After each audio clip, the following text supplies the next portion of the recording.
আসসালামু আলাইকুম। আপনারা যারা নতুন সৌদি আরবে যেতে চাচ্ছেন তাদের জন্য খুবই গুরুত্বপূর্ণ আলোচনা। সৌদি আরবে যেতে মেডিকেলের পর প্রয়োজন ফিঙ্গারপ্রিন্ট। ফিঙ্গারপ্রিন্টের জন্য আপনাদের যেতে হবে যমুনা ফিউচার পার্কে তাসির সেন্টারে। সেখানে কি কি কাগজপত্র লাগবে এবং কত টাকা লাগবে এবং সাথে কি কি নিয়ে যেতে হবে সম্পূর্ণ বিস্তারিত থাকছে এই ভিডিওটিতে। তো শুরু করা যাক। তো কি কি কাগজপত্র লাগে সেটি হলো, আপনার যখন ফিঙ্গারপ্রিন্ট দিতে যাবেন তখন আপনাদের সাথে অরিজিনাল পাসপোর্ট নিয়ে যেতে হবে। অরিজিনাল পাসপোর্ট ছাড়া পাসপোর্টের কপি ফটোকপি নিয়ে গেলে হবে না। অরিজিনাল পাসপোর্ট নিয়ে যেতে হবে সাথে। আর আপনার দরকার ফিঙ্গারপ্রিন্টের জন্য যে এই অ্যাপয়েন্টমেন্ট নিয়েছেন তার একটা ফটোকপি। আর আপনার এজেন্সি হতে আপনাকে মুফার একটি কপি দেওয়া হবে। তো সাথে মুফার একটি কপি আর অ্যাপয়েন্টমেন্ট লেটার আর অরিজিনাল পাসপোর্ট আপনার সাথে নিয়ে গেলেই হচ্ছে।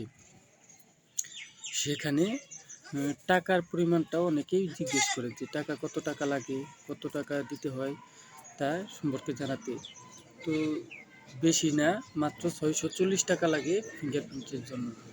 তারপরেও আপনারা চেষ্টা করবেন কিছু টাকা বেশি নেওয়ার জন্য, 2000-এর মতন।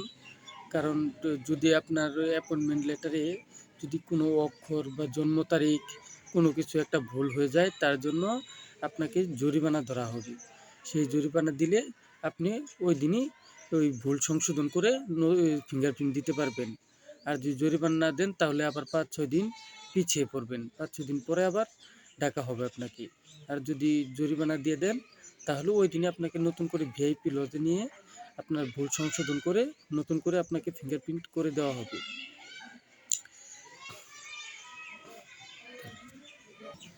আপনাকে সাথে আর পুলিশ ক্লিয়ারেন্স বা অন্য কোনো কাগজ নিয়ে যেতে হবে না।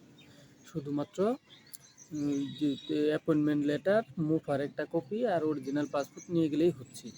এখানে পুলিশ ভেরিফিকেশন বা বলেন এই মেডিকেলের রিপোর্ট কোনো কিছু আপনার সাথে নিতে হবে না। মাত্র 3টা কাগজ নিলেই আপনার ফিঙ্গারপ্রিন্ট কমপ্লিট হয়ে যাবে।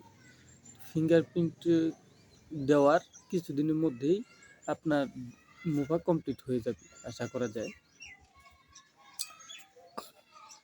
এইটুকুই, আর কিছু না। যদি ভিডিওটি ভালো লাগে আমাদের পাশে থেকে সাবস্ক্রাইব করে